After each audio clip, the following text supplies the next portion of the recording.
What's up, VC? I'm back from a week vacation in the mountains. Really had a cabin, pretty cushy cabin with lake access, kayaking, lots of swimming in the Adirondacks.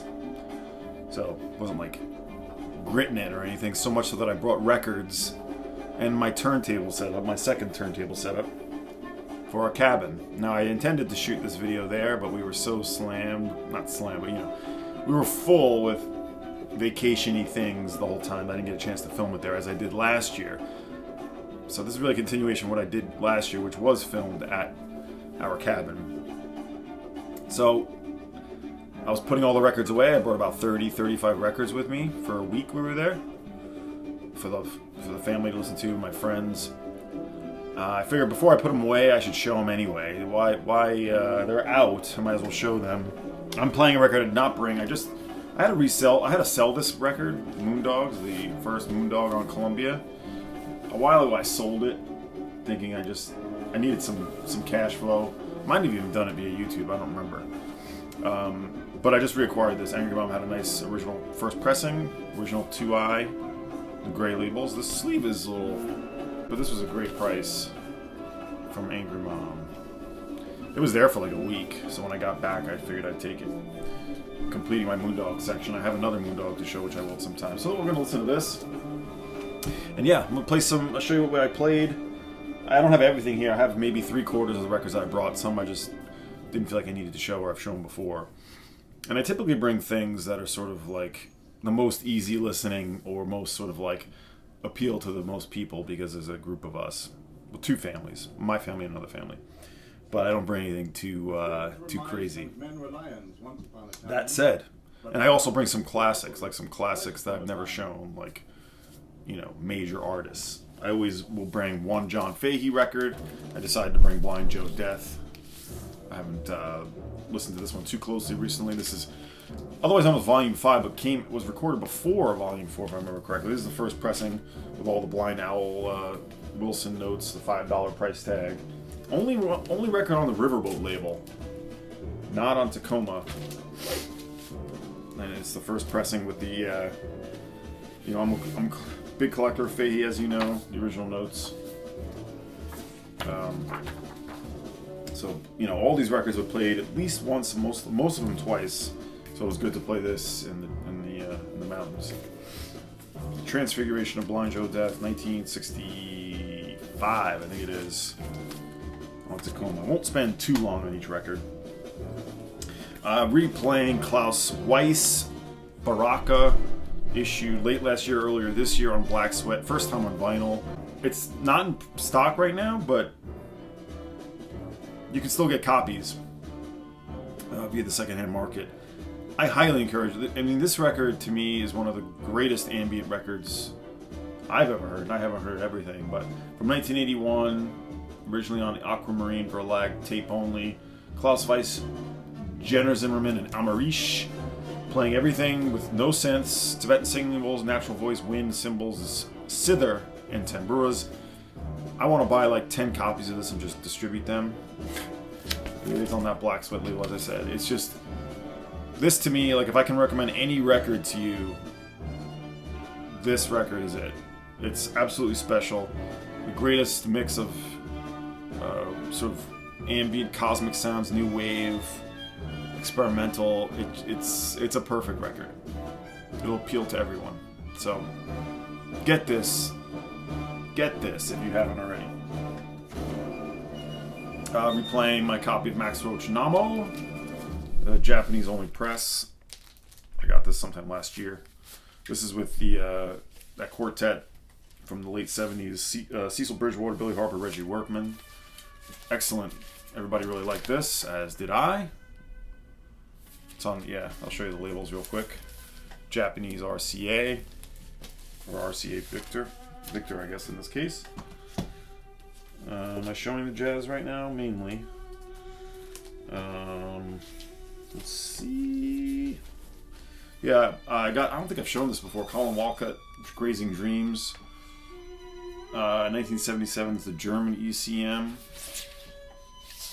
Really nice album. Really nice. With John Abercrombie, Dom Romao, Paula Danielson, and Don Cherry. A great one, a good $10 to $15 record you can find. It's got Wolcott and Don Cherry originals, some improvisations, including Mountain Morning, perfect, and Moon Lake. So obviously I was thinking about that when I grabbed this. Very nice record on ECM. Wolcott died young in the 80s, so that's why the Cadona trio didn't really continue. I brought some Natural Information Society, Simultonality. This is one of my favorites. I think this is from 2017 or 16. This features a slight variation on the group. Ari Brown is in it. Emmett Kelly is on this one with playing guitar. Lisa Alvarado, of course, main collaborator. Ben Boye, chromatic electric auto harp, piano. But this is recorded by one of my favorites, Cooper Crane, at Hotel 2 Tango, the Canadian Montreal, almost like the Electrical Audio North. But a great one. It's a single album with that Lisa Alvarado silkscreen cover. Also brought a Joshua Abrams record, Magnetoception. This is a double album and it's under the Joshua Abrams name, but it's really a Natural Information Society record. This is from 2015, I think it is. This is early, or it might even be earlier than that. But we have Jeff Parker on this one, and in addition to Emmett Kelly, those same collaborators, as well as Hamid Drake is doing percussion, frame drum, tabla, conga, trap kit. A beautiful gatefold record.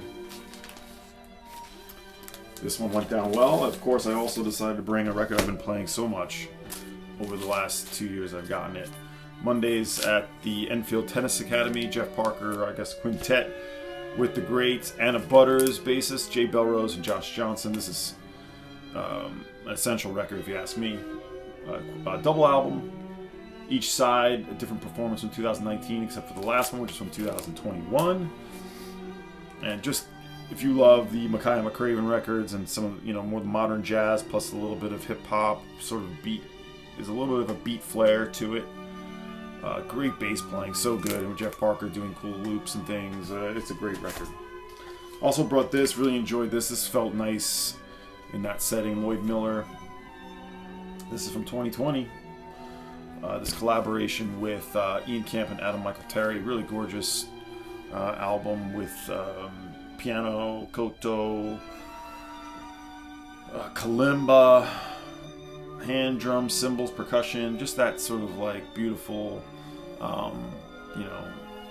ethnographic influence that's on this kind of a jazz record or an international flavored record.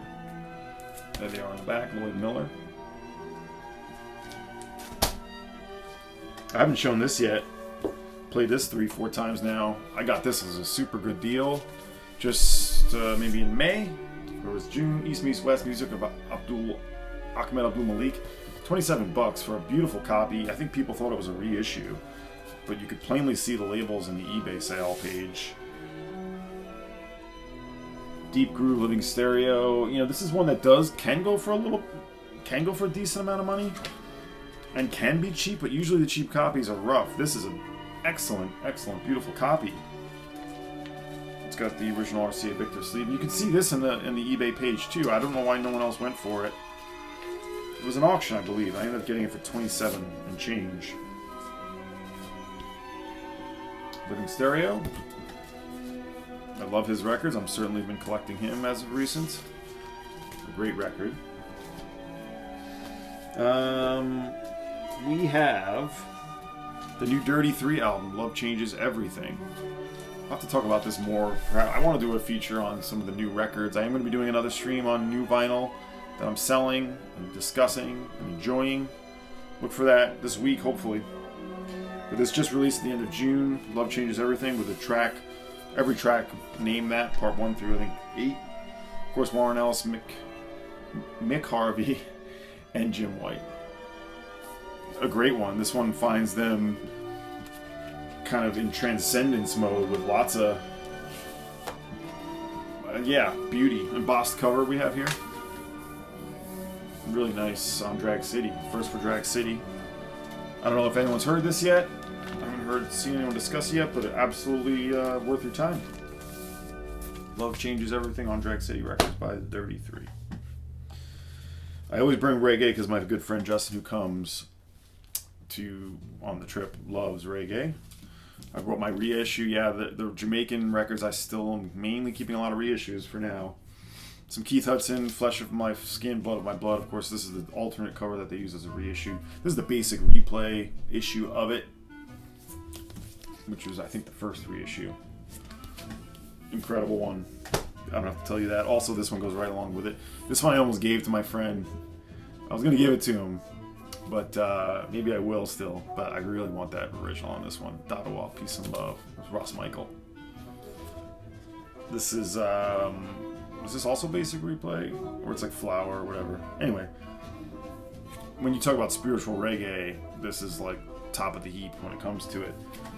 So, Dadawa, Peace and Love. This one as well. This is an original pressing of Tales of Mozambique, original UK pressing, Count Ossie and the Mystic Tales of Revelation. Or the Mystic Revelation of Rastafari. It's on these dynamic labels. This one I actually brought with me to WFMU to hopefully upgrade. I didn't see a copy. I hoped I would. There's no way I'm selling this copy, even though it's in good shape. Not great. I mean, it's better than good. It's like a probably VG. There's all these notes here in the middle. One of two essential records by Count Ossie. You need them. I would say you do anyway. A little more. This is a great one. One of the so-called first dub records, Aquarius dub by Herman Chin Loy. Not a lot of is been made, or at least I've seen. A good friend of mine here has talked about it, but the Chinese influence in Jamaican culture and Jamaican reggae, and reggae in specific, rocksteady as well. Leslie Kong, Herman Chin Loy.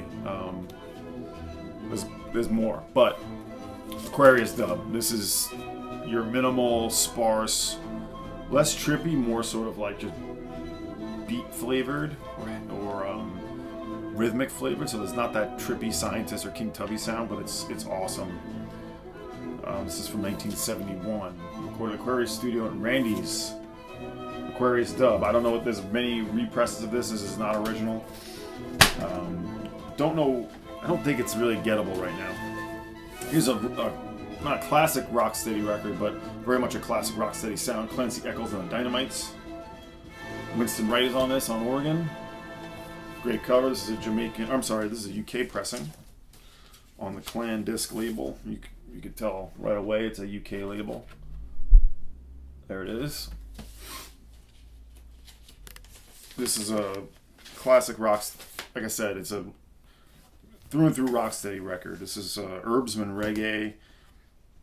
Don't have the year. It's probably 1972 or 3. Let's see if I'm right. It's 1970. I'm wrong, but it's early 70s, so I got that part right. A nice record. Don't know if anyone knows this one. Let me flip this Moondog real quick. I'm going to keep this unedited.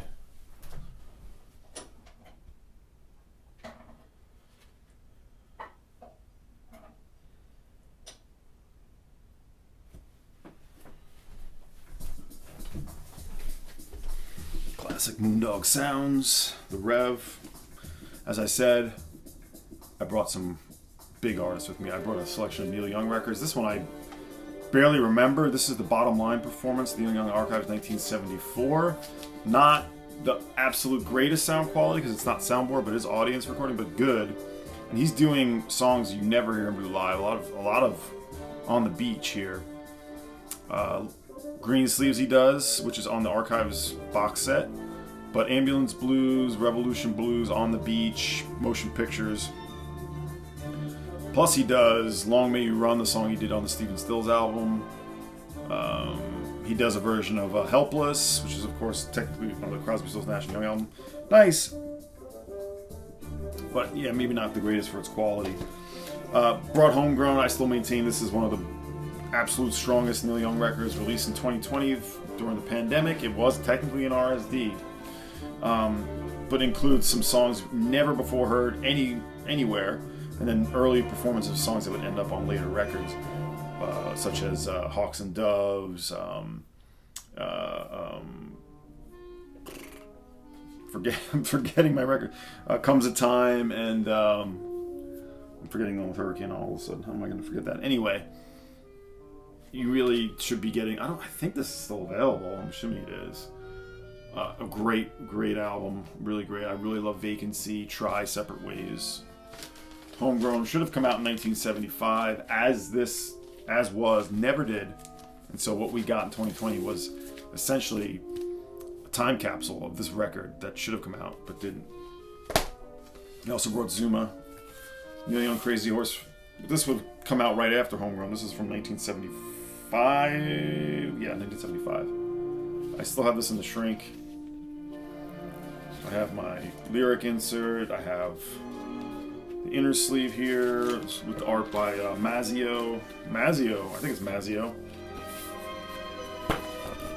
Primitive art. This is a great Neil Young record, though it does have some tracks that are like, all right, Neil, like Looking for a Love. Come on, Neil.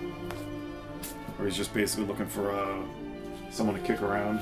I don't mean necessarily kicking, but someone to take his shit. Anyway, this is obviously a classic record with Crazy Horse. Cortez the Killer is the big one everyone comes back to.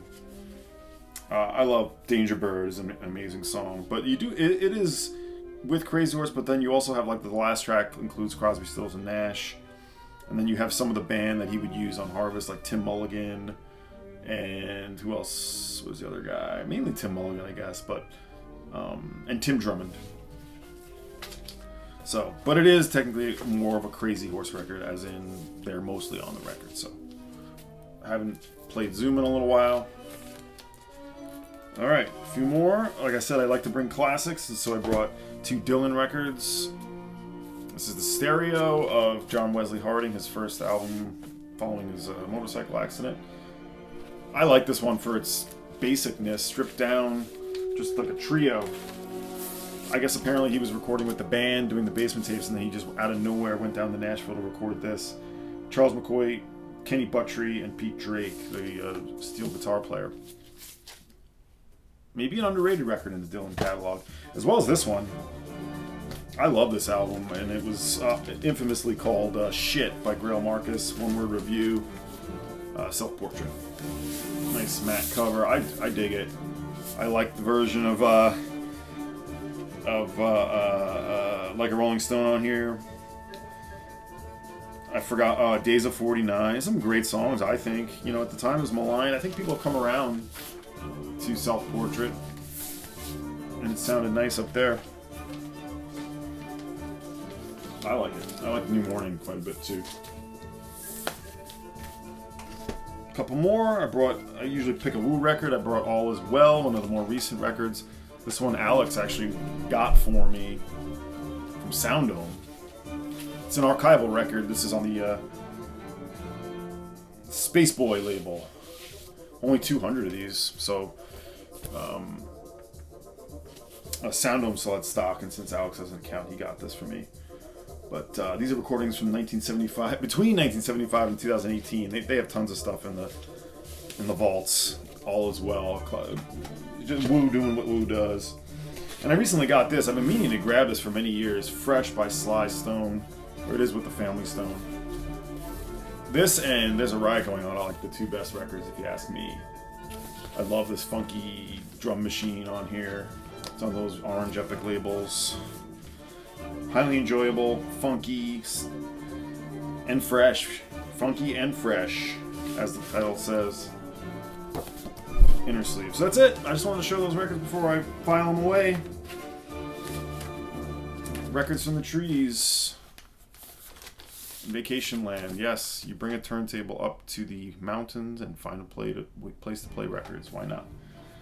Thanks, VC. Stay tuned and look for an announcement for a live stream this week, hopefully. Planning a few live streams, actually. Plus all of the many different kinds of videos. All right, take care.